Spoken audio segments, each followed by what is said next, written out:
આકાશવાણી ભુજ સ્થાનિક સમાચાર વિરલ રાણા વાંચે છે. નમસ્કાર. પ્રધાનમંત્રી નરેન્દ્ર મોદીએ કહ્યું, કૃત્રિમ બુદ્ધિમત્તા એઆઈ ક્ષેત્રમાં ભારત ઝડપથી પોતાની મજબૂત ઓળખ બનાવી રહ્યું છે. આકાશવાણી પરથી પ્રસારિત થયેલા મન કી બાત કાર્યક્રમના માધ્યમથી દેશને સંબોધિત કરતા શ્રી મોદીએ કહ્યું, ભારતના લોકો નવી ટેકનોલોજી અપનાવવામાં કોઈનાથી પાછળ નથી.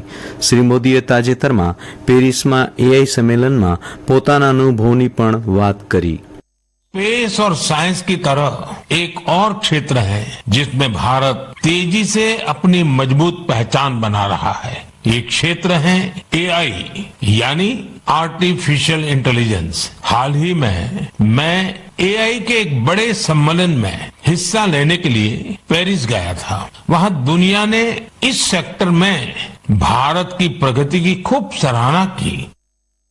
દરમિયાન શ્રી મોદીએ કહ્યું, ખાદ્ય તેલના વધુ પડતા ઉપયોગથી હૃદયરોગ, મધુપ્રમેહ અને ઉચ્ચ લોહીનું દબાણ જેવી બીમારી થઈ શકે છે. શ્રી મોદીએ ખાદ્ય તેલમાં 10% કાપ મૂકવા પણ લોકોને સલાહ આપી. શ્રી મોદીએ વન્ય જીવનના સંરક્ષણ સાથે જોડાયેલા કામમાં સક્રિય રીતે ભાગ લેવા દેશના આદિવાસી સમુદાયનો આભાર વ્યક્ત કર્યો હતો. ઉપરાંત શ્રી મોદીએ બોર્ડની પરીક્ષા આપનારા વિદ્યાર્થીઓને શુભેચ્છાઓ પણ પાઠવી હતી. કેન્દ્ર સરકારના હાથવણાટ વિભાગ દ્વારા ભુજ હાટ ખાતે 21 થી 27 ફેબ્રુઆરી દરમિયાન ગાંધી શિલ્પ બજાર પ્રદર્શન તેમજ વેચાણનું આયોજન કરવામાં આવ્યું છે. દેશભરમાંથી કલા કારીગરી એક જ સ્થળે નિહાળી અને તેની ખરીદી પણ કરી શકાશે. આગામી 27મી ફેબ્રુઆરી સુધી ભુજ હાટ ખાતે આ પ્રદર્શનનો લાભ લેવા શહેરીજનોને અનુરોધ કરવામાં આવ્યો છે. ભુજની આર લાલન કોલેજમાં 28 ફેબ્રુઆરી અને 1 માર્ચે 2 દિવસીય આંતરરાષ્ટ્રીય કોન્ફરન્સ યોજાશે. સાહિત્ય અને સાંસ્કૃતિક અભ્યાસ આંતર વિદ્યાશાખાકીય અભિગમ વિષય પર યોજાનારી આ કોન્ફરન્સ માટે ભારત સરકારના પ્રધાનમંત્રી ઉચ્ચતર શિક્ષા અભિયાન પ્રકલ્પ દ્વારા આર્થિક સહાય આપવામાં આવી છે. નખત્રાણા તાલુકાના મોટા અંગિયા ગ્રામ પંચાયત દ્વારા આયોજિત પાનેતર ઉત્સવમાં 5મા સર્વજ્ઞાતિ સમૂહ લગ્નમાં 13 નવ દંપતીએ લગ્નની પવિત્ર ગાંઠે બંધાયા હતા. આ અવસરે સાંસદ વિનોદ ચાવડાએ તથા ધારાસભ્ય પ્રદ્યુમનસિંહ જાડેજાએ જણાવ્યું હતું કે ગ્રામ પંચાયત દ્વારા થતી સમૂહ જ્ઞાતિની સમૂહ લગ્ન ઉત્સવ 18 આલમમાં સમાજના લોકોને એક તાંતણે જોડે છે. આ સમૂહ લગ્ન અન્ય ગ્રામ પંચાયતને રાહ ચીંધે છે. આ કાર્ય બદલ સરપંચ અને ગ્રામ પંચાયતની ટીમને અભિનંદન પાઠવ્યા હતા. આ સમૂહ લગ્ન મહોત્સવમાં ધાર્મિક, રાજકીય, સામાજિક ક્ષેત્રના અગ્રણીઓ તેમજ મોટી સંખ્યામાં ગ્રામજનો ઉપસ્થિત રહ્યા હતા.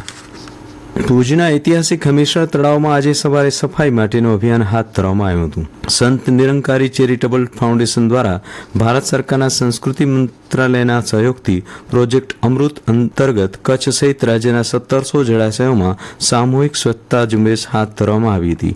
જે અંતર્ગત આજે ભુજ નગરપાલિકાના સહયોગથી ભુજના હમીરસર તળાવમાં સફાઈ કરવામાં આવી હતી. આ કાર્યમાં સંસ્થાના સ્વયંસેવકો તેમજ નગરપાલિકાના કર્મચારીઓ જોડાયા હતા.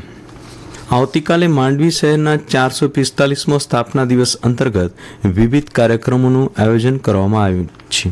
સવારે 9 વાગે કાંઠાવાળા નાકા પાસે ખીલી પૂજન, 10 વાગે દરિયાલાલ દ્વાર પાસે તોરણ વિધિ તેમજ વીઆરટીઆઈ માંડવીના સહયોગથી વાંચનાલય પુસ્તકાલયમાં યોજાશે તેમજ માંડવી નગર સેવા સદન કચેરી પાસે પુસ્તક મેળા સહિતના કાર્યક્રમો યોજાશે. ક્રિકેટ ચેમ્પિયન ટ્રોફી 2025ની 5મી મેચ ભારત અને પાકિસ્તાન વચ્ચે દુબઈ ઇન્ટરનેશનલ સ્ટેડિયમ ખાતે રમાઈ રહી છે. પાકિસ્તાને પ્રથમ દાવ લેતા 49.4 ઓવરમાં 241 રને ઓલ આઉટ થઈ ગયું છે. ભારત તરફથી કુલદીપ યાદવે સૌથી વધુ 3 વિકેટ ઝડપી હતી. અને આ સાથે સ્થાનિક સમાચાર પૂરા થયા. નમસ્કાર.